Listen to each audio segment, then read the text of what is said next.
there's a lot of individuals out there that kind of go through, they try one direction and then it gets tough, so then they go back, and then they try another direction, it gets tough, and they go back, and then it's this constant just trying something, going back. And just because they're not seeing immediate recognition, and real estate's such a long game, that I think we've really had an ability to have that North Star. I think clarity of what the North Star is and continue pursuit of it. And when faced with challenging times, understanding that we will see obstacles, but how do we get through it? How do you continue to push forward? What does that grit look like in your organization so you can continue on, and still trying to be able to understand, like, sometimes you just have a path that you should just, you got to cut a limb off every once in a while when you know you're headed on the wrong road. But I think a lot of people don't execute fully. They try it, may receive some challenges like any direction, and then just come back. So I think for us, we've really focused on investment real estate. That's always been a passion. There's been a ton of challenges and roadblocks, but we've continued that direction. And I think having a little bit more of that niche has helped identify us and help us stand out from 4,000 plus other realtors in the city.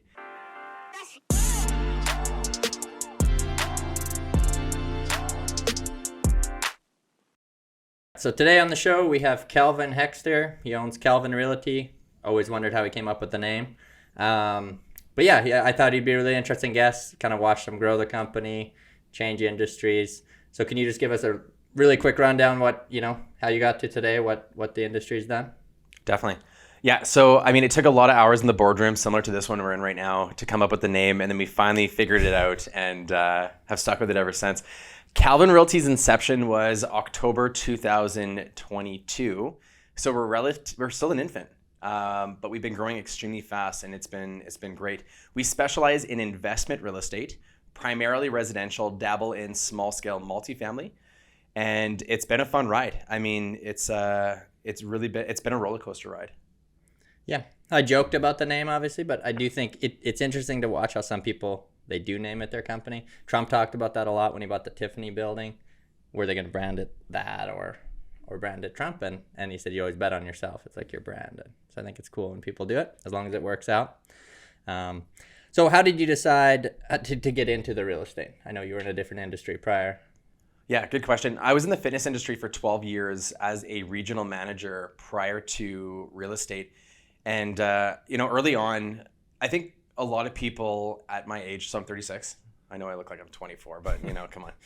I'm 36, and I think a lot of people in our generation watched our parents grow up and have seen them go to work from 9 to 5, not really make much of an income, or at least my parents, and didn't have any vacations, literally had no vacations. Was promised Disneyland by the age of 10. I had to wait till I was 34 to go to Disneyland. So hopefully that's not you guys that are listening right now. Hopefully it doesn't take that long. Never really got to experience a lot of it. Didn't want to provide that same level of lifestyle to my kids. That's where it came from. So at the age of 18, my goal was to have a Lamborghini by the age of 25. A black one. Didn't happen. But you know what? We are on the road. And the Lamborghini doesn't need to happen by the age of, a certain mark. I'd like to have it by the age of 40, 45. So, I mean, time's ticking. But ultimately what got me into it was I started with stocks when I was like 18, 19 in mutual funds. I actually started with mutual funds, realized that if I was going to do mutual funds and RSP, I'm going to have to live until I would have to figure out like how to transfuse like young person's blood inside of me so I could live to the age of like 300 to actually see some kind of return. So mutual funds, RSP, out the window, threw them out the window. Realized the next option was stocks. Right? I wasn't in a job where I was like in Silicon Valley. I was going to come up with this new app. I just didn't have that confidence. And so I was like, I'm going to do stocks. I'm going to see if that's going to help me. So I learned a little bit about stocks, started trading money that wasn't mine. So I started trading the bank's money. Dangerous. So I should have like a disclaimer, don't do this. Started trading the bank's money, lost a whole bunch of money, and then was essentially in debt with the bank's money. Don't do that. Had a phone call from my good friend Jaden, within 6 months of losing all this money and trying to figure out a new route. And he let me know that he bought his neighbor's house. And so at that point I was like, I think I was 20 years old. And he told me that he bought his neighbor's house. And I was like, are you buying the house to have like a weekend house? Because at that age of 20, all you're thinking about is partying, right? So you have your weekday house, which is the house he's already purchased a year before. And then he's like, I'm going to buy another house, and that's our weekend house. And I was like, that's so cool. I was getting so pumped on the phone. And he's like, no, Calvin, stop. It's not a party house. I'm actually going to be renting this house out. We have a main floor suite and we have a basement suite. And I'm going to see like $400 in profit every single month. I was like, hey, that's pretty good. That's way better than me losing $400 a week in stocks. And so I was like, what if I get a real estate? I never thought about real estate as a vehicle for any kind of financial earnings until this conversation. Because in my life, I didn't have anybody that was financially successful, really. I didn't really have any entrepreneurs that were around me. I didn't have any real estate agents. I really didn't have this network or community of people that I was associated with. So you have to understand, like, if you would have asked me at the age of 20 what a property manager is, I wouldn't know the answer. I literally would be stunned in the eyes. I'm like, I actually have no idea. What is that? So it's crazy for where where you can start and where you can end up. And now I know what a property manager is. Give myself a big pat on the back. That phone call kind of changed everything. My goal was to have a property within that first year, an investment property. Ended up buying our neighbor's property off market. Made every mistake in the book when renovating it and so on. But realized I could do it better. So then I came back to bat, and the next year I bought another property and then just kept on going. Continued to buy investment properties. And then my side hobby became more passionate than my primary career, which was fitness. And I was like, I need to make the change, because fitness felt like it was slowing down what I could do outside of it. And it didn't make any sense. It wasn't in line.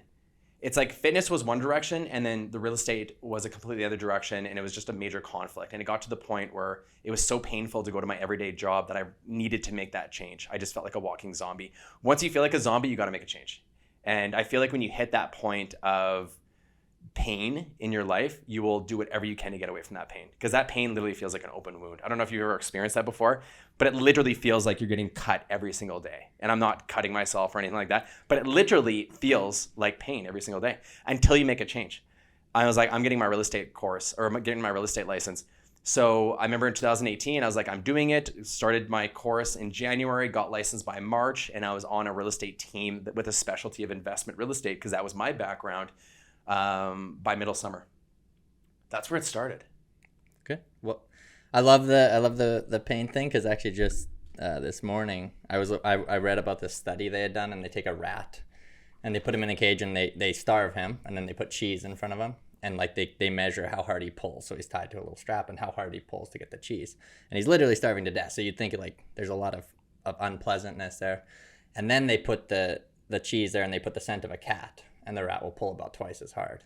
So it's like you really have to have that pain of not wanting to be where you are to motivate. You always think like, why is everyone not just going for it? Because there's everything out there, and you have all these, you can have this awesome dream, and people should want to get it. But you have to be really discomfortable where you are. It's like the carrot and the stick. What is it? Good to Great, I think, reflects on that. I don't know if it's that book or not, but there's where they talk about like the carrot is like what your goals are and what you're trying to achieve, and then the stick is like what you're trying to avoid, because you don't want to trip over the stick kind of thing. So It kind of makes me think of that, where it's like, yeah, like fear will make you change way faster than probably almost any other emotion, I'm assuming, right? Now, in my case, that's exactly what it was. So yeah. And I liked too that, or when you talked about at the beginning, that it was money driven. I think a lot of people buy into that you have to do what you love, or you have to do this, like, whatever your passion is what you should do as a career. And I think a lot of times it makes more sense to do what makes money at the start and kind of figure it out along the way. If you I find, like, from my perspective, and I feel so bad for, like, you see these like guys coming out of high school or girls coming out of high school, or just like those that haven't figured it out yet. And I'm just like, I feel bad inside, because I'm like, I just hope that they make the change. Because I know if I didn't have that leap of faith, and that literally what it was, if I didn't have that leap of faith, I would probably be the saddest, most depressed 36-year-old you'd see on the street today. And I kid you not, because I was just going down this road. And if I didn't make that change, and I knew financially it was going to be tough, I would be a totally different person than it is today. And it's just like those pivotal moments in life where it's like you can either go down road A or road B. And I truly think you have multiple opportunities in life to either go down road A, or, continue down road A, or make a change and go down road B.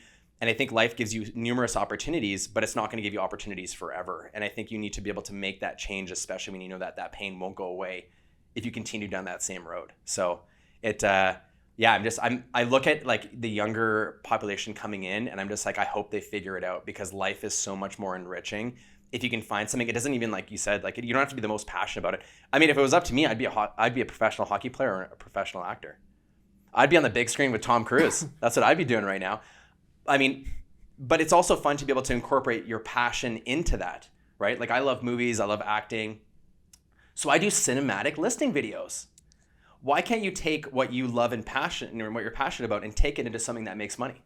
because you might be able to come up with a new flavor of ice cream that's never been tasted before. And that might be exactly what hits. So how did you, like, I've watched you now and you've grown this team. You're one of the top teams in the city, I believe. Within our brokerage, we're still relatively new. So I think volume wise, we're definitely up there. I don't know if we're top 5 yet, but we're aiming for it. Yeah. And what makes you guys successful? Like, I went on your site and you can see, you sell 50% faster than an average group. And yeah, what's the difference between you and everyone out there? Speaking of the team specifically, I mean, there's a lot of individuals out there that kind of go through, they try one direction and then it gets tough. So then they go back, and then they try another direction, it gets tough, and they go back. And then it's this constant just trying something, going back. And just because they're not seeing immediate recognition, and real estate's such a long game, that I think we've really had an ability to have that North Star. I think clarity of what the North Star is and continue pursuit of it. And when faced with challenging times, understanding that we will see obstacles, but how do we get through it? How do you continue to push forward? What does that grit look like in your organization so you can continue on, and still trying to be able to understand, like, sometimes you just have a path that you should just, you got to cut a limb off every once in a while when you know you're headed on the wrong road. But I think a lot of people don't execute fully. They try it, may receive some challenges like any direction, and then just come back. So I think for us, we've really focused on investment real estate. That's always been a passion. There's been a ton of challenges and roadblocks, but we've continued that direction. And I think having a little bit more of that niche has helped identify us and help us stand out from 4,000 plus other realtors in the city. Because I think a lot of other people, their service is exactly the same, right? Like Realtor A to Realtor 300, 1,000, they're all exactly the same. You put them in the same pool. They're all literally fighting in the exact same pool. And I'm not saying bring over everybody to investment real estate, because there's a lot of realtors that try investment real estate that just aren't successful at it. But I think you need to distinguish yourself, but you need to understand what that North Star looks like to you. Because anytime you're lost, you're going to look at that compass or look at that North Star, and that's the direction you need to go. And when you're faced with the most challenging moments of your life in business, it's that North Star, in my opinion, that's going to guide you that direction. From the beginning, were you, like, I think the investment real estate thing's smart because you're picking pretty much the only group of people that are going to buy every year or every couple of years. Was that the plan right away, to be investment focused? Yeah, my first team that I got on was investment focused, just because simply that's where my background was. And I knew that learning more about investment real estate and dealing with clients, it was going to help me build my portfolio faster. So I knew that if that was my specialty, I'm like, hey, what am I doing as a hobby? It's investment real estate. If I'm working with clients and it's all investment real estate all the time, I'll have first dibs of the best properties. I'll be connected with the best joint venture opportunities. I'm just going to have all the opportunities at my fingertips.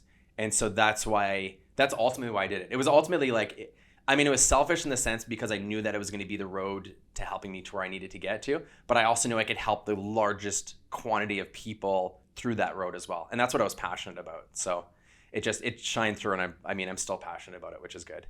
Is there a lot more work dealing with it? Because an investor, probably a lot of them are coming, they've never bought anything, or is it like walking them through the investment opposed to just selling them a house?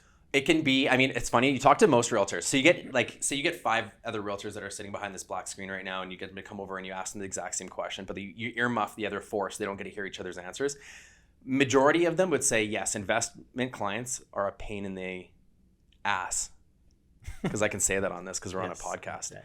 So they would say they're a pain in the ass. It's because you're not laying the same framework. You don't know how to deal with investors. Some investors just need a little bit more guidance. They don't know what they're being told one thing by their coach. They're seeing other stuff on Instagram, and then they have a goal that's completely different. So it's, as long as we can get clarity of what they're looking at doing, we can help guide them. It's honestly easier. It's way easier. How many times do you have a client that doesn't ever need to see a property transaction done? You know what I mean? Like a client from Toronto just bought a duplex last week, never saw the property. We did one video tour. Property sold, right? So, but it's also understanding how to deal with them. And a big part to a lot of investment focused clients, they need to have confidence in the realtor or coach that they're working with. And I think a lot of other realtors, because they don't know what questions to ask or how to guide them, it's kind of like, hey, there's a property that came up over here, and guess what? It has a suite in it. Let's go take a look at it. But they don't realize that that property is in a community that's going to, yield a certain tenant profile, vacancy, cash flow, appreciation. And without knowing the areas of the city on what's going to fit their goals, they could just be a wild goose chase. And I think that's what it is. And that's why a lot of people don't like working with investors, because they're like, okay, we're going to go to West Meadowlark, and now we're going to go to, now we're going to go to Mill Woods, now we're going to head down to Clairview, and it's kind of like just all over the place. It's not organized. It's just chaos. And I think that's why people hate it. How many like first time home buyer or rental property buyers end up buying a second or third or fourth property? I'm going to say for clients that I deal with, I deal with pretty serious investors myself. I'm going to say it's probably 50% buy a second overall. I'm speaking, if I were to take 100 investors, put them in a pool, and then how many jump into the second pool of their second investment, I would say 50% probably. Yeah. And then I would probably say another 50% of that pool, the second pool, would jump into the third pool. That would get another property. Similar to tattoos. Yeah. Right? Similar to tattoos. I know. You get one, it's 50%. I know.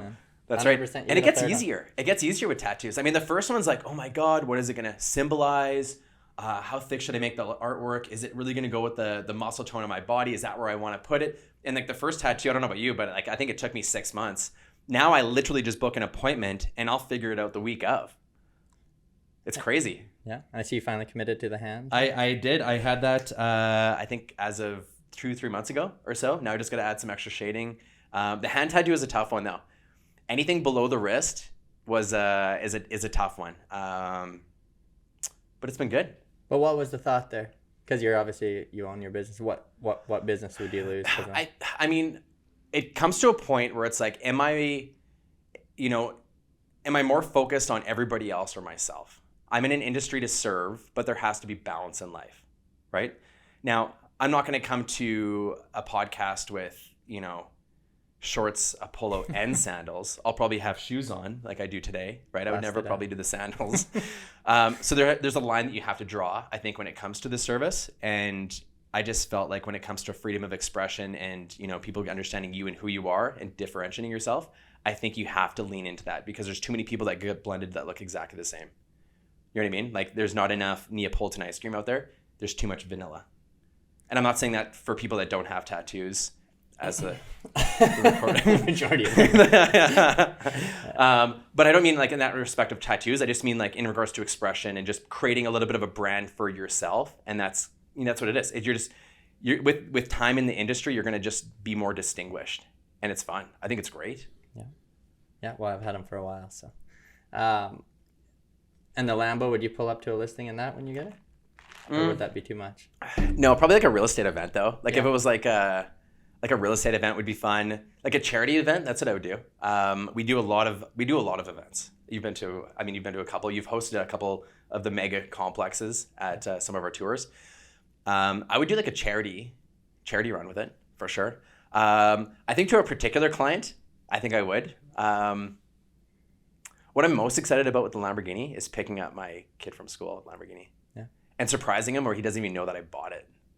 That's cool. Or for his grad, like just time it so it's like he gets like driven to grad with it, whether it's like, You got this up. You got to get the kid first. The kid comes first. I know. I'm doing the cart before the horse. That's right. So the Lamborghini will be like outdated. You'll get the kid will be embarrassed. You pick him up in I'll be 80 years old if I don't figure this out. Yeah, I know. That's right. So how important for you was obviously you named the company after you, but the personal brand? Like I know you do some stuff with that. Yeah, I'm getting away from the personal brand as much as possible now because I don't want it to just be about me. And I think with most businesses, it starts out to be about some individual, and that's where most of the clients are. That's kind of like the magnet into the business is through that window of that one individual. And then as you start to grow that company, it has to be less about that individual and more about the brand. And so I started changing my terminology even where it's like instead of I, it's we. You know what I mean? So even if I'm speaking to a client directly about a deal, it's not just I as in Calvin, it's we as a company, as a team that are working with an individual. So I've been really focusing on shifting my terminology and how we're presenting ourselves. And I had to go through our website and I'm still finding little things where it's just about me. I'm deleting it, taking it completely out. And so the shift is on the brand where I could essentially walk away from the brand and it continues to run as a good, well-oiled system. Can you tell pretty much right away when a realtor comes in if they're going to be good or not? Or is it like a learned? I mean, I wouldn't say good or not. I would say pain in the ass or not.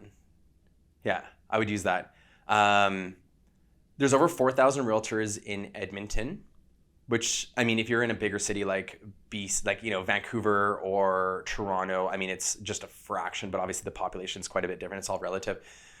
You can tell pretty quick on whether you're going to have an enjoyable experience or whether it's going to be something that you're going to absolutely hate. That's going to be grueling. That's going to test your patience. Yeah, definitely. And what kind of persons did you draw into that? Because it is commission. Like, is it into the realtor position? Yeah. I mean, who's most drawn into the real estate? We typically will see people it's everybody. It's younger, older. They usually try it at some. I mean, a lot of entrepreneurs like getting into real estate because you have a lot more freedom of expression, freedom of hours, freedom of income. There's not really a ceiling for income either. You get such a mix. It's literally everybody, but it keeps it interesting as well. I mean, when you come across a good realtor and you're working with them, it's nice. It's refreshing. I mean, I'm going to say 33% are great to deal with. 33% are just typical. They'll just, you just get the job done. It's fine. There's not really much pain. And then there's like the 33% where it's like, you wish you could tap into like another team member to take over. Cause it's just like, you feel like it's taking hours from your life. You know what I mean? You feel like you literally are you're getting gray hairs. You're balding from it. Yeah. And when you hired the first person, was that a scary step or?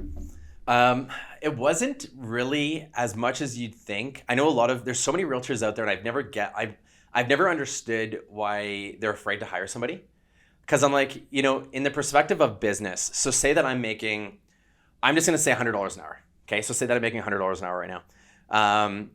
If I have an admin and I know that, say I'm capped out. So you ever feel capped out, like you don't have enough time in the day? I think most people do. If you're listening to this and you feel like you don't have enough time in the day, it's probably because you're not delegating or creating as many systems as you could to allow more time back in your day. I truly think that.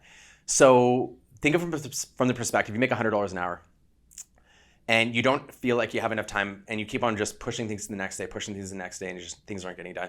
What if you were to hire an admin that's $25, $30 an hour and you're still making 70? So I mean, now instead of you making $100 an hour, you're making $70 an hour, but he's able to take over an hour worth of work from you, right? There's a lot of items you can delegate if trained properly. And so I always came from that mindset. I was like, why don't I hire somebody else out at a cost that is competitive to their position? And that'll give me the ability to go out and do more, progress faster, earn more. You know what I mean? And so I think for me, it always made sense, but I also came from a regional background, like a management background. So I think that was already ingrained in my brain versus a lot of people that have never had the experience managing or hiring before. But I mean, yeah, I'm all about getting assistance. Like, I mean, literally, it was funny. We went to Jasper for the weekend. It was so nice. It was great. No blizzard anymore either. Weather was perfect. And on the way out, I was just talking to Amanda, my girlfriend, about all the things that I need to do. And she's like, you know what, you kind of need like a full-time assistant. I'm like, I do have an assistant. And she's like, no, a full-time life assistant. And I'm like, I do need a full-time life assistant. Like someone that can book travel, I'm like, that is literally the next step, is like someone that can literally just be there. My car's at the auto shop. I need to get picked up. Like literally someone that's there just to help you out, right? And you treat them obviously very well. You compensate them accordingly. But I think that's the next step, honestly, is having someone that's able to just be there to assist you at anything. You know what I mean? Yeah. That's the road that I'm going down. If I don't have a full-time assistant by 2024, I'll be surprised. Before the Lambo. There's your pain. That'll be before the Lambo. Yeah. I think that's the next stage for sure. Yeah. Yeah. No, I think it makes sense. A lot of people get caught up in they can't let go of those little things, and yeah, you could be doing a lot more with your time. A lot more valuable for sure. Yeah. Was there points as you were scaling up to a bigger team where you hit a point and you're like, man, didn't see this coming and had to scale back a little bit? Or even just did you build the systems out right from the beginning or? Yeah, so I didn't, no, I try to. I'm not an expert of systems, but I learn as I go, and I didn't have a mentor to teach me the way. So it's trial and error, right? And this is where, you talk about events and all the events and contribution of education and getting into like being around other people that are farther ahead the race than you are, so they can let you know, hey buddy, this is what's coming ahead. Get your water bottle out, get these shoes on. It's going to get hot. Get some sunscreen on, right? I never really had anybody to tell me to put my sunscreen on. I just got burnt, right? And I just kept on going. And so I think if you have that mentor or that coach, or you can go to these programs, training, events, it helps you out massive. But I never had that. I'm leaning into that a little bit more than I ever did before. But ultimately, it's been a ton of trial and error. And I mean, one thing that I've really learned is like, it's kind of like you're building a puzzle. And if you're building a puzzle, say we're trying to build a Jenga, for example, for me to be able to hit level 4, I have to properly construct, 1, 2, and 3. And so I may want to have a goal of adding 2 other realtors on the team, which is say level 6 and 7. But for me to be able to get 6 and 7, I need to get another admin, right? I need to get another. So we have 2 admin right now that are full-time. I need to get another admin to be able to help support the business of the next 2 agents. So it's interesting on what pieces have to come before, or I could be put myself in a situation where we have those 2 new realtors on. I could hire them on right now. And then I'm in a situation where our team implodes because we just don't have the back end support and everybody hates each other. So that's probably the biggest recent aha moment is like, I think of it as like a Jenga set where it's like to hit that next level, you need to have these blocks included. Yeah. The reference I like, maybe a little cooler than Jenga, but is if there's a guy building a 10-story building and a 100-story building, and they start at the same exact time, the 10-story building is going to crush it because he throws a little bit of concrete down and he starts building. The 100-story has to put piles in the ground and you have to build this massive foundation. So it's going to look like it's going nowhere. And then all of a sudden it's going to start coming up and it's going to go 10 times higher. Right. So it's like you have to build that foundation. I think a lot of people miss it. And as entrepreneurs, I think we're problem solvers. So that's something people have to have too. You can't just get stuck in analysis paralysis and try to figure everything out. You do have to sometimes just, figure it out as you go. Definitely. I think the coaches and stuff are a big help for sure. That you have a coach now? And I do. Yeah. I've had a coach since November of last year. So I wanted to give it a full year to see how it went. And so far so good. And I mean, it's just nice to have someone else that's there, that's looking out for you, that understands kind of that direction you're going into, and that can, tell you where the sticks are to avoid. So, yeah. And how much time does your team or you spend on the education side for the investors? Because I know you do a lot of stuff there. Yeah, I mean, it really depends on the investor. Some investors come in and they just want to know, where's the best area for cash flow or where's the best area for appreciation. So we just let them know certain geographical areas, what type of properties they're going to be able to yield a certain return that they're looking for. When it comes to the education side of things, it really depends on the investor and the level that they're coming from and also the level that they want to learn. Some investors just kind of want like the basics and then go through. But if they do want more, we'll spend the time with them. We try and do like events like, the Flip Tour. Flip Tour is a 5-hour event where we go to 4 different properties at various different stages of a fix and flip, which you've all seen on HGTV, and in different communities to understand, the renovation quality that you should be putting in based on those communities. And you get to learn from not only the owner, but the contractor and any professional partner that we feel like the story fits.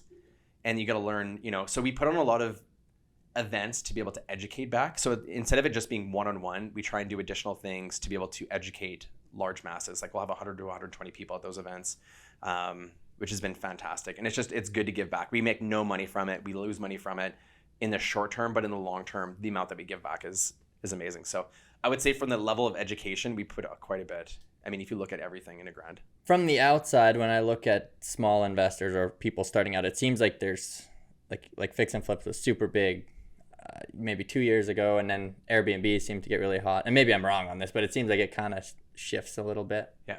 Do you think it's good?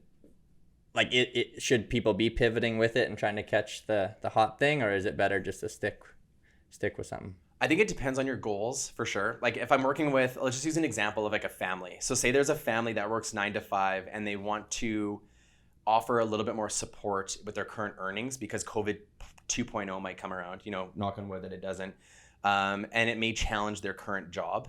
So we have a lot of families, like regular families that have like a kid, 2 kids, no kids. And they're like, we need to create more financial stability or the ability to retire early or some kind of legacy we can actually offer our kids.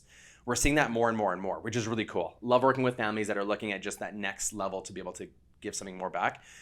If their goal is, to be able to increase their passive income and they don't have the energy or the time to do, say, like fix and flips, even though fix and flips might be, we're in a market where we're seeing expansion. So you're buying a property, and then when a market is expanding, ultimately what's happening is that property value is going up.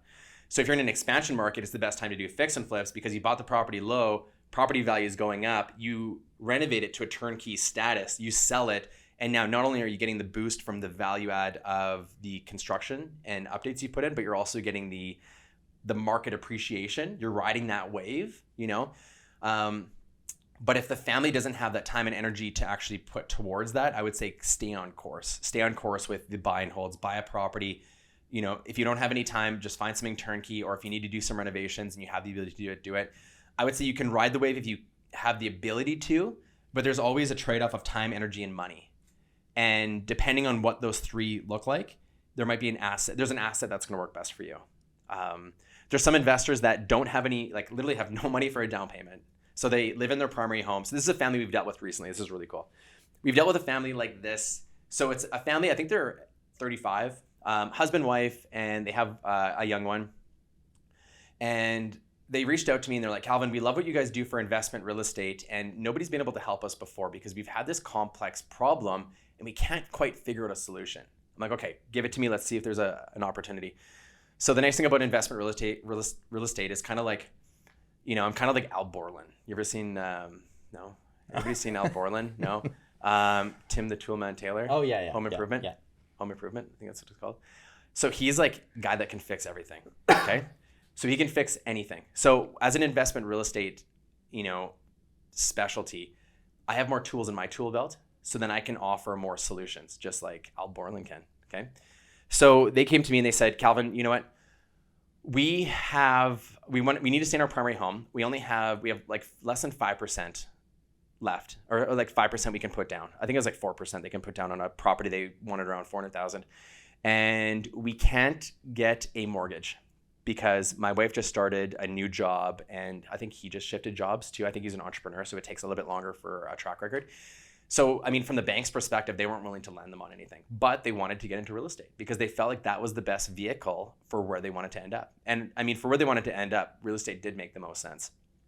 So they didn't have any money and they didn't have any credit, but they wanted a property. So what do? I didn't just say, you know, you're F out of luck kind of thing. We looked at two different options. So naturally to myself, I'm thinking, okay, so maybe we find a owner that's willing to finance them through like an agreement for sale.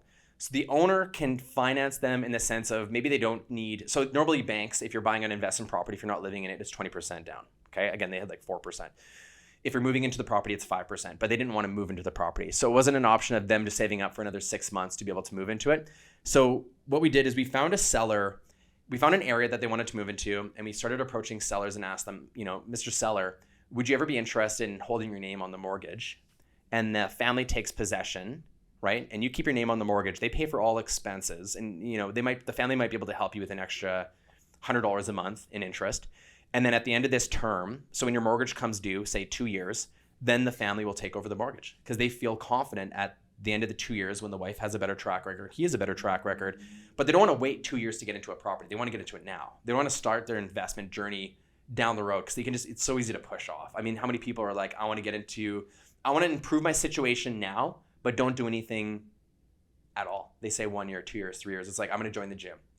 You wait until January and you're like, I'm too tired. Then you do February. I'm going to wait till next year. It's the exact same thing with real estate.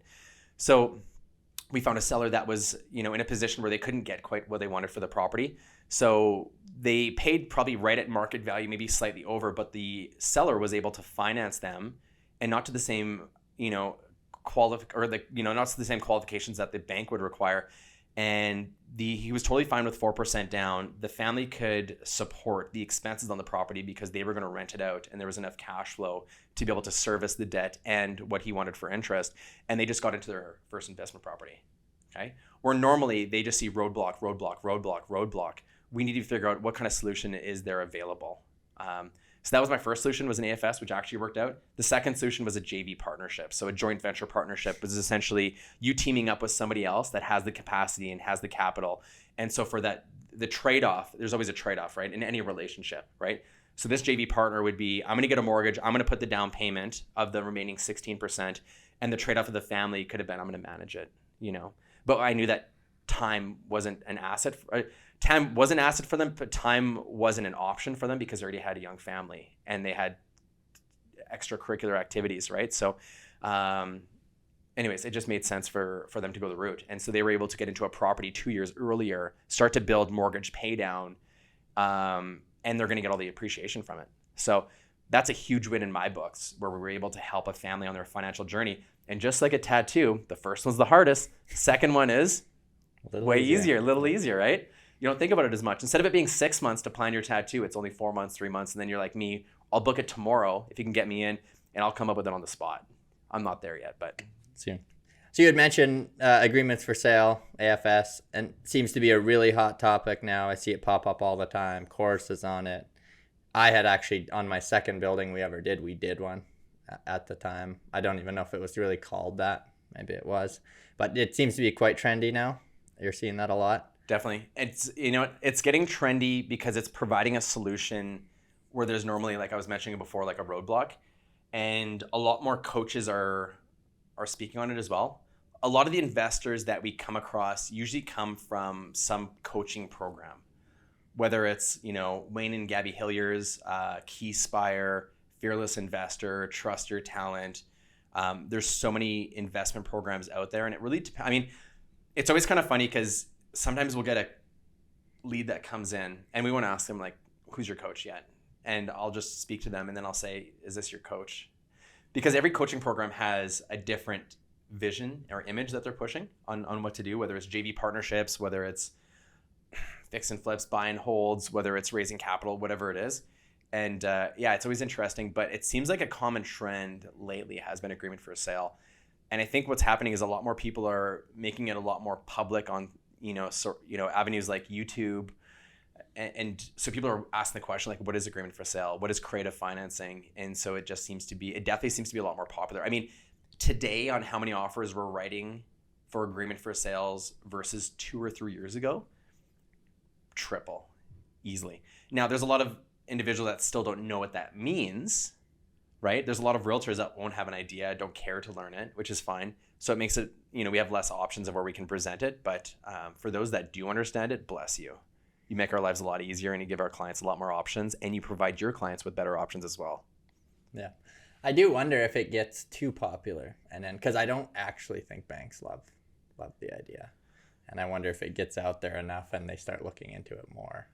I mean, if it does, they'll definitely create some kind of rule in the mortgage document that you sign to probably prevent it.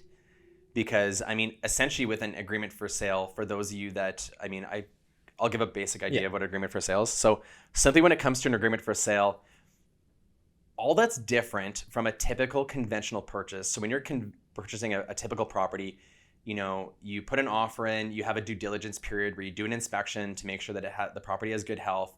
You're going to send all the details of that property to your mortgage broker or specialist, which is then going to proceed forward to the lender, and the lender is going to approve, like, hey, the property that you're looking at purchasing and based on your credit and everything checks out, we're going to lend $380,000 to you, and they give you the green light. Conditional financing is approved.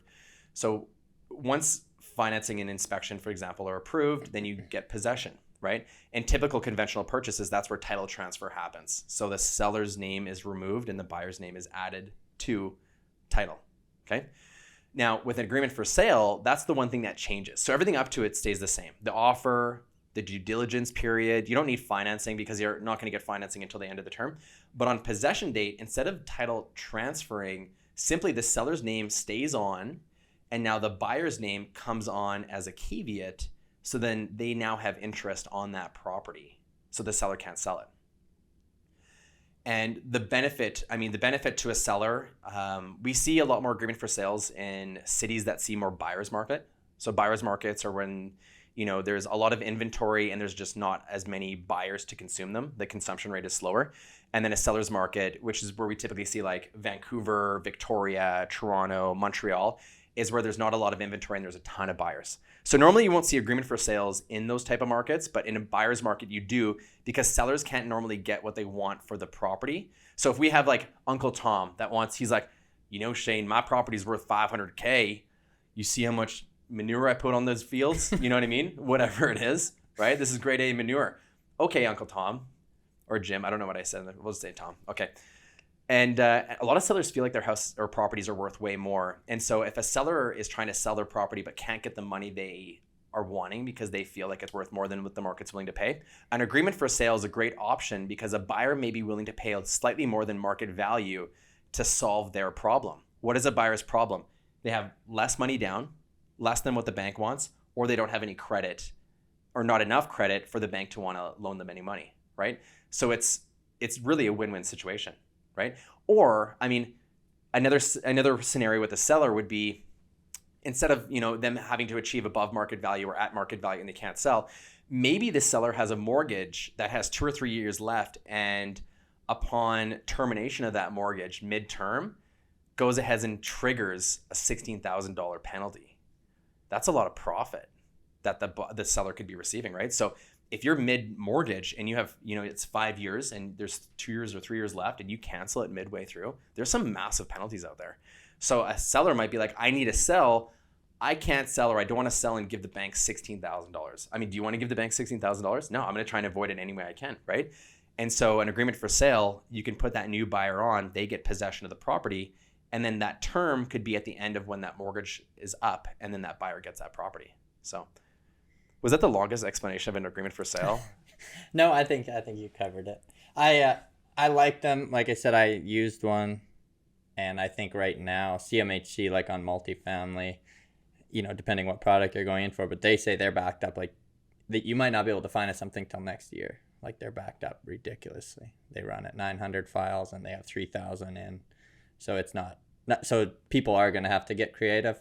As a seller though, I don't love them. And for a lot of the same reasons. It's like if a buyer comes in and only has that much money, are they able to take care of the property? Or my fear would be, and this is more on multifamily stuff, but what if they run it for 2 years of the 5 years and run it into the ground and walk away? Now, there was a very little amount put down, is usually the upside, and then you're stuck with maybe a lower value. And for sure. And if you're a seller and you're listening to this and you're considering an agreement for sale because it either solves the problem of, you not being able to sell and get as much as you want for the property, or you're in a position where you're in midterm and it's going to be a large penalty, just make sure that, again, if you're the bank, what does the bank do before they give you a loan? They do a little bit of an investigation and background research on the buyer to ensure they understand the risk level of that individual. Now, what does a bank do if they consider an individual to be high risk? What do they normally do with interest rates? Yeah, jack them. Pump them up. So if you're a seller and you're considering this option, please make sure you're doing your due diligence. Make sure you're having a lawyer that understands it, a realtor that understands it. If it's not a private deal, or even if it is, you can still introduce a realtor.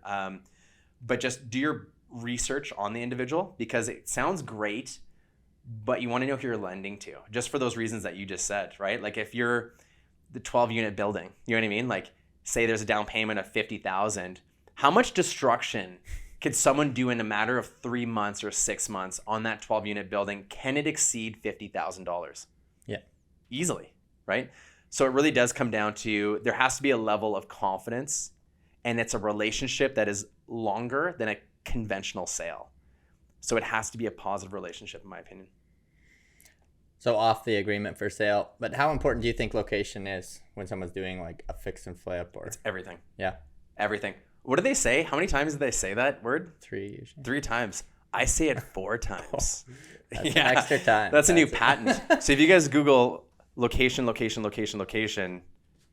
I might just pop up. It'll be my face pop up. You're like, and then you'll click off it. So you say that, but I mean, obviously people buy buildings and like there's deals to be found, I'm sure, in shitty locations, but you wouldn't do it? Like there's deals to be found everywhere. You just have to understand what you're getting. Okay, so it's not like I wouldn't do it. It depends on, you have to know what you're getting into. I'm going to attack this question from 2 different angles, okay? Because I think it's going to be valuable. When you're investing in, we're going to use the terminology of D areas, C areas, B areas, and A areas. So an A area tends to be the more desirable area, right? Like give me an A area. It would be Glenora. Let's use Glenora, okay? So an A area is an area that's highly desirable, okay? A B area is slightly less desirable than an A area, but still very desirable. A C area is desirable, but maybe a little more affordable. And then a D area is the most affordable area of the city, right? It's not a bad area. It's just more affordable. So naturally, there's a certain demographic that's going to go along with those areas, and there's a certain demographic that's going to look at purchasing in those areas. So if you're going to buy in a D area and you're going to buy a property and rent it out like a building, you have to know what kind of tenant profile is going to be hinged to that, right? So if you have it's like a video game. You ever played video games growing up? I haven't played video games in so long. Call of Duty. When I was 16, someone bought me a PlayStation and Call of Duty. The only game I had on that PlayStation for the next 5 years was Call of Duty. Never had a single other game. Miss it to death. You know when you start a game and you start out easy and then you kind of get better and you go to medium and then you go to difficult and you go to very hard? Never got to very hard on Call of Duty. I think I made it to medium. Not bad though, right? For a one step, I guess. Semi-occasional gamer. Investing in the D areas requires you to be a slightly better investor or more experienced investor, or one that has the capability to handle more punches. Meaning that if you get a bad tenant in there, it could cost a lot of money, but the more experienced investors, or those that are playing the game on difficult, the reward is better in the D areas in the sense of cash flow. So just like if you're playing Call of Duty and we're playing very hard, I'm going to get more experience points typically. So I'm going to be able to level up faster. I'm going to get more benefits from playing the game harder. When it comes to investing, it's the exact same thing. So if you're investing in a D area, you have an ability to profit much greater, but there's a higher risk that's associated with it. When you go to your bank and you want to go to mutual funds and they ask you, do you want, conservative or do you want aggressive, right? And they're going to offer their opinion. The aggressive always has a better opportunity of a higher interest rate because there's that risk involved. Same thing when it comes to investing. These D areas can be massively profitable, but they can also collapse you as an investor. So you have to make sure that you understand the game that you're playing. When I just picked up that Call of Duty, my friend gave that to me on my birthday when I was 16, which is the best birthday present ever. I didn't go straight to very hard because what would have happened to me? Probably dead. I may have just crushed it though too. Who knows? I may have just I would have been dead. Probably would have been dead. So it's important to understand, the area that's going to help fit your investing as well, ultimately. So when it comes to the area, it's absolutely everything because it's going to come along with so much more afterwards. Yeah. I like to I say location 4 times, and then I say you can't manage your way out of a bad neighborhood. That's what I've That's right. Said. But the risk, like you said, the reward's always there. It's always tempting because it's cheap. How many people, like watching from the outside again on a lot of the people doing flips, do you ever see guys who they go to do a flip and maybe it's the first one they've ever done and they're not great at it, and the person coming in to buy it is actually just buying it to renovate it again? Does that happen often? So a situation where a fix and flipper, like an investor brand new. Yeah. Invests in buys a property, renovates it, and then another buyer on the other end does it again. Yeah. Because it's done so poorly. I haven't seen that. I've seen projects halfway through. One of the coolest projects I've ever seen was a townhouse in the West End. You ever heard of HelloFresh before? Have you tried it? Oh yeah. Eat it every week. You actually do. HelloFresh. Yeah. Nice. So this episode's actually brought to you by, no, I'm just kidding. Promo code Calvin. Yeah. It's not going to work. Not yet. Anyways, episode 100, I'll come back and I'll give you guys the promo code. So HelloFresh, it's build a box. They literally deliver you something to your doorstep and then it makes your life easy, right? And it offers variety, right? I think you just cook it at that point, right? HelloFresh? Okay. So there was this townhouse in the West End that was a HelloFresh townhouse. How would you interpret that? Go ahead, tell me. It was all halfway done, maybe. I'm not sure. And everything was in there. In there? Yeah. They had all the appliances. It had all the flooring. It had all the baseboards. It had all of the everything, the lighting, the hinges, the doorknobs. Everything was in there and purchased. You just had to go in there and install it. No more trips to the Home Depot. Literally, it was a HelloFresh box where someone came in and something happened. Either life happened or finances happened, or combination of both. And at that point, they had to jump ship. They had to pull the chute, and they left. And we literally had this HelloFresh box, this townhouse that was you just got to go and install it. It was the coolest thing ever. So that would be the closest to an investor that I've seen pull the chute. I've never seen anybody. That's a slap in the face. If you go ahead and renovate, I think some people might add an extra bedroom or add a wet bar downstairs, but to do a full renovation, that'd be funny to see. Yeah, maybe one day. Yeah. When you started doing a lot more of the realtoring, did you quit you were actually fixing and flipping before, or flipping, or you were I've just never sold a holding? property of my own. I hold on to everything. Yeah. So my investing's changed, And I encourage everyone's investing to change to fit your lifestyle. So what was happening is that I was accumulating properties, the buy and hold. I just always believe in holding on to everything. And it got to the point where I was getting so busy. So I started buying turnkey properties. And then I was like, you know what else am I going to start doing? And I didn't want to continue to accumulate properties and doors and then just, be a part of, because even if you have a property manager, there's still that level of energy you have to put into it. And at this point, Calvin Realty was really taking off. I think even before that, when I was a year solo before Calvin Realty to see what I could do. I wanted to take my car on the track and see how much I could do in an entire year just by myself with one assistant. And then I got into Calvin Realty. But at that point, I was really ramping up. And it didn't make sense for me to accumulate properties because it was taking my attention away from building this business that I knew I wanted to get to a very large state. And so private lending has been excellent because it hasn't been the same amount of trade-off for time, and the returns are quite good still. So when it comes to investing, it's good to understand what your options are, and then it's always good to have what's available. I mean, pivot where you need to.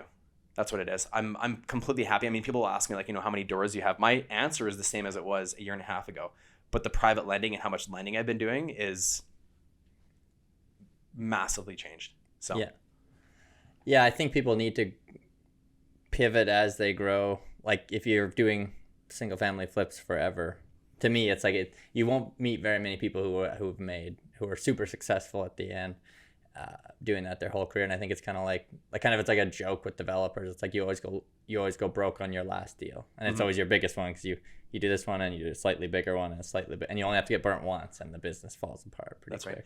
And I think, in life, it's always good there should always be that level of discipline, and you should always have a little bit of uncomfort in your life. That's why I still take cold showers every day. Try you every day. Amanda knows when I'm taking a cold shower because I always crank up the music in the bathroom, and I highly recommend get a speaker in your bathroom if you don't already. It is the coolest vibe. If you're walking through your house and the music's playing and then it's still in your washroom too when you're getting ready, it's a vibe. It's cool. What's the song? What's a cold shower song we're listening to? Could be Kickstart My Heart by Motley Crue. Perfect shower song, especially when it's cold, like ice cold, like where you take the hot water tank and you have like the freezing status, like you literally have an emoji like this, and you turn it to it and then you take the cold shower. Oh yeah, it's painful. You should always be at a level of uncomfort. Don't ever get comfortable, because once you get comfortable, say that family that just bought that agreement for sale, if they just continue to buy single family detached, they'll probably get to their goal, but challenge yourself further, right? If I just stayed with what I knew before and I never expanded it, I'm going to turn into a zombie again eventually. You know what I mean? Like I'm just going to get bored with it. You need to challenge yourself further. So like you were saying, like you can continue with single family detached. There's nothing wrong with it. It's good to see that you're doing something to progress yourself, but get uncomfortable. Find something different. Doesn't necessarily have to be bigger. It could be something different to keep you, keep your passion strong. Keep that fire lit. Because once that fire is out, it is almost impossible to get it back. Yeah. Or you're going to have to get like a, what are they called? Cryogenic tank, or because the cold showers get old. I've done them for 2 years. I've been shopping them, and we have a hot tub in our backyard, and what would look perfect is like a little ice chamber right next to it. Right. Amanda thinks I'm crazy for it. She doesn't think, eventually, yes. They're just so expensive right now. Those little blow-up ones? I think the blow-up ones, I literally have to create the ice myself and put it in. You know what I mean? Like, so like they're conveniently affordable, but the affordability comes at a cost of time where I literally have to have an ice machine or two of them. Dump them in, and you know what I mean? So when it gets, the companies that are listening right now, which they're, we're going to have a handful, make it more affordable. I'll buy one. There we go. Yeah. So we got cold showers, got a business coach. What else are you doing to self-improvement wise? I try and go to 2-3 events every single year for sure. Learning from an outside perspective. I try and be a part of other mastermind groups as well within my career, like other realtor groups. To be able to continue the education. Other things that I'm doing as well. The challenge is always expanding your business and what you're doing, but still focusing on yourself. And I find that it's like a constant imbalance, and then you kind of hit balance again. It's kind of like when you're in the gym, you can do a crazy exercise. We've always seen like these YouTube videos of these people doing these crazy wacky exercises that we laugh at. But as long as your body goes back to a neutral state afterwards and it has the ability to pass through neutral, you're completely fine. So I could be in this awkward hunched over state doing a sled push as long as my body can go back to neutral afterwards. Neutral being the basic anatomical position, right? And so when it comes to anything, as long as you can go back to that neutral state, I find, test yourself to those extremes. And when it comes to business, push yourself, but always make sure that you come back and build balance. So like, it's easy for me to have meetings with everybody else, do a podcast, train, do deals, and then I forget to go to the gym. So it's always that balance of putting that time investment back in yourself. And the number one appointment that we tend to cancel is the one with ourselves. But that's the most important appointment of the day, in my opinion. And so on the team, that's one thing that we really focus on. You talk about the things that we're doing. I'm always in that reflective state of, am I giving myself enough? And that's one thing I've learned in the last 2 years, because I got to the point of almost burnout. And if you're not investing in yourself and continuing to try and get to that balance, because I'll be out of balance. I'll have a week where I just go flat out and I'm in, feels like I've been in a blender. I feel exhausted. Like I don't even want to pick up the phone, write an offer anymore. You're in a bad position. Then I realize that next week I need to start booking my workouts again. I need to start eating healthy. So as long as you get back to that neutral position, then I feel like you're good. But there's that constant balance to be able to progress, but also, progress business-wise, but also be able to take care of yourself, because I want to live to see it. Snuck the word anatomical in there, so that was good. Yeah. Smart, eh? So what's 10 years? 10 years look like for you? Yeah, good question. So goal is to expand into Calgary next year. So essentially have the ability to service all of Alberta. The goal would be I would love to be the number one, if not number two in a team in Alberta after the 10 years. Ultimately, I would love to also see myself in San Diego within 10 years. I think that'd be fantastic. Yeah, we talk about location 4 times. That's my location. Yeah. There we go. Well, I'd say make it a set goal, that number one, not number two, or else you'll probably hit that one. That's right. The number 2 goal, but I like it. Well, I think we're pretty sure we're running out of time here. So is there anything, I know you got a golf tournament coming up. What else do you got? So we have a charity golf tournament coming up, which we're excited about at the end of July. And then we have a fix and flip tour that's going to be coming up in Q3, which will be exciting. So we usually sell it about 120 people. And looking forward to that one. And then we're doing a Santa event this year as well. So we're getting all of our vendors, all of our professional partners, booking out a large space. And it's going to be open to everybody. So you'll probably hear it on the news. 2 things we're actually doing. And you get photos with Santa. So $15, all the money goes towards charity. So right around Christmas time, we donate directly to the Ronald McDonald House. And then from January to September, we donate to Habitat for Humanity. So we'll be donating everything to Ronald McDonald House. Very cool. And I would recommend people, anyone starting out or like who's never done it, to kind of get in with your group, do the flip tours and stuff. It's free or very cheap. And there's a lot of people out there that if you're Googling like how to start in real estate, they're just going to try to sell you a $5,000 course that is useless, or like wouldn't, maybe it's scam. You don't know who the people are. So this is, I think, is a good way people can kind of get in with your group, and you just meet other investors and people who've done it, and they'll recommend people to you. So I'd recommend people go that way. And thanks a lot for coming on. Thanks for having me. Thanks a lot for listening. If you guys do have any questions, feel free to send them our way and we'll answer them on one of the upcoming episodes. It definitely helps us out a lot if you guys can rate the episode, go write a comment. Goes a long ways as far as getting us out to new people. So that'd be much appreciated.